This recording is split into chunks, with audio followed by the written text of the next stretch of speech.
Good news mga kalapatids, dahil si Dagit ay may tunay ng itlog. Siya si Idol Madla, nakakahanga, may mga hawak, gandang linyada. Ika'y inspirasyon kung bakit hanggang ngayon ako'y palaging kumakarera.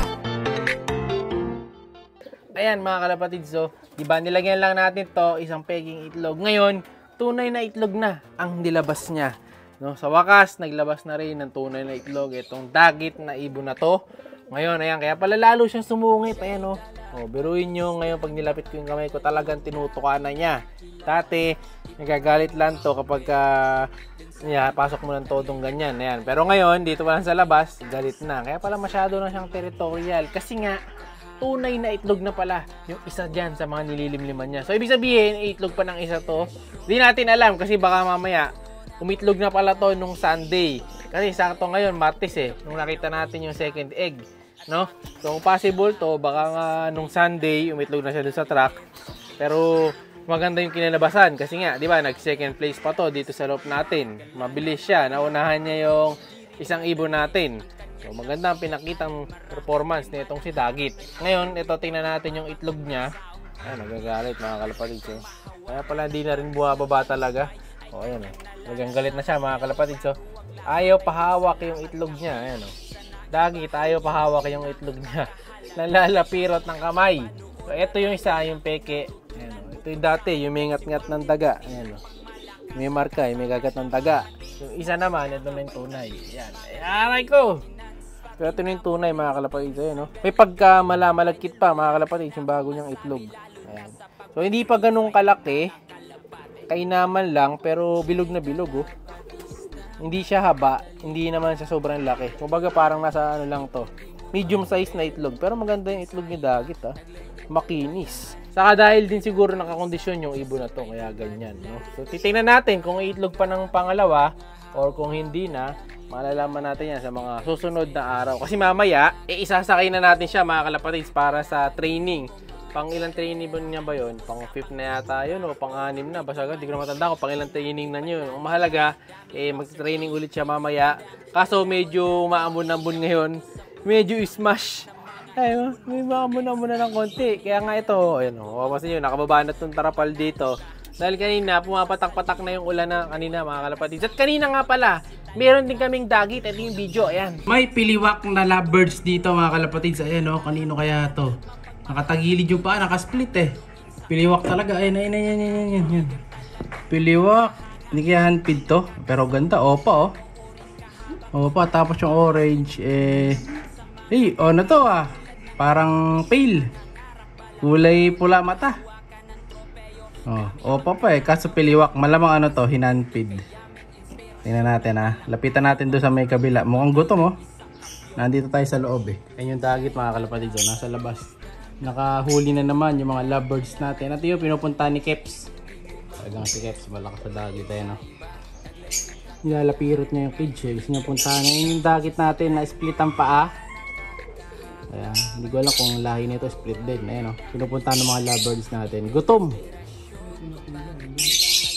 Pwede ring napilay. Kawawa, malata yung pigit-pigit namimikit-mikit siya, kawawa naman.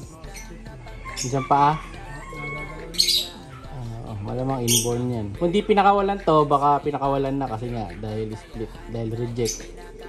Pero parang walang sing-sing. Pero mukhang magandang klase Pulang-pula ulo Opa Si Kep sa'yo Gusto niyo puntahan. Try natin kung makadadakman natin, lapitan natin. Tara, let's go. Ayun, try natin ulihin. Mangat. Sumunga boy, sumunga. Parang maalis. Pero gutom siya. Pasok ka dyan sa loob ng bathtub. Pag yan pumasok yan, huli na Ayun, bumaba. Ayun May pahuli. Uy! Saan punta? Uy! Stop! Mahirapan siya sa mot dahil yung paa niya. Saan pahuli ko? Dali, hindi ka Saan pahuli natin? Saan nalagay? Lang, hindi yan kanya nasa panghuli. Ang panghuli natin boy. Kasi malokato yun.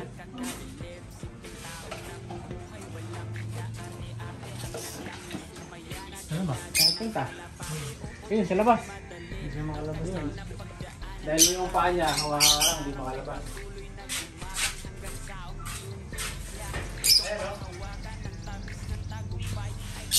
yun, dito makakain siya. Malis na. Uy, saan napunta? Pinuha. Hindi, nalaglag eh. Nalaglag. Nalaglag, sino dito? Kung sa puno na to.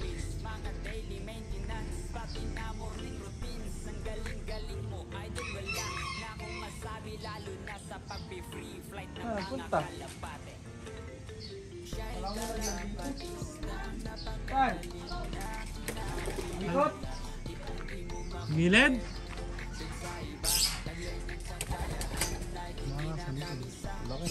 Boy, sayang hipon, no? Yung nahuhulog mga kalapatid ko. Saan? Nagpunta? Kaya natin sa taas.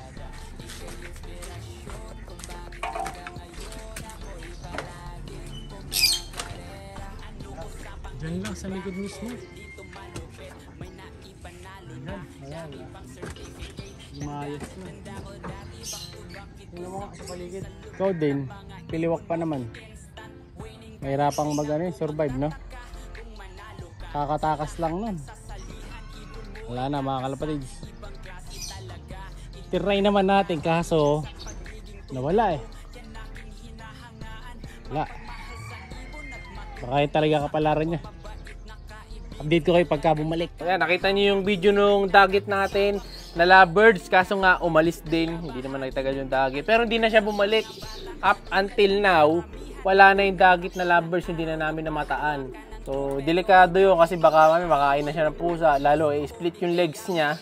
So, mahirap na. Baka mapano yun. Kasi nga, hindi siya nagpahuli dito. Dito maalagaan siya. Pero sana may nakahuli sa kanya na ibang tao para maalagaan yung ibon. At eto nga, si Dagit, oh. Bumuburo-buro kuto pa mga kalapatids, oh. Umupo ka na dyan, huy. Loko ka. Pagka yan, hindi na pisang itlog mo dyan, ha. Titingnan din natin kung magkakaroon ng similya to sa mga susunod na araw. So, similyang speedbird pa to kung sakali na may similya, yung itlog niya na yan. Upo ka na, boy. Yung asawa niya, busy sa panginginain, mga kalapatids, eh. Ayan, si Gobi. Kasi siya na yung naiiwan dito ngayon, di ba? Dahil hindi na nga natin siya isinakay. No, ang pinabahala na natin sa karera, ang tutuloy na si Dagit. Siya pahinga na. Sa next season na lang ulit natin siya ilalaban kapag lumapit-lapit na ulit. So hindi niya kasi kaya yung mga malalayong laban dahil nga sa injury na natamo niya dati, di ba? Dahil nga amoy siya dati ng may salpok sa bagwis. Well, good luck sa iyo, boy, girl. Galingan mo mamaya pag sinakay natin kasi medyo malayo na yon. Pangasinan na. Nasa 100 kilometers na. So, tumadako na tayo ng palayo. So, matitingnan natin kung mabubyudo ng tuluyan si Gobi o hindi. Siya'y kalapatistang napakagaling na kinakilala.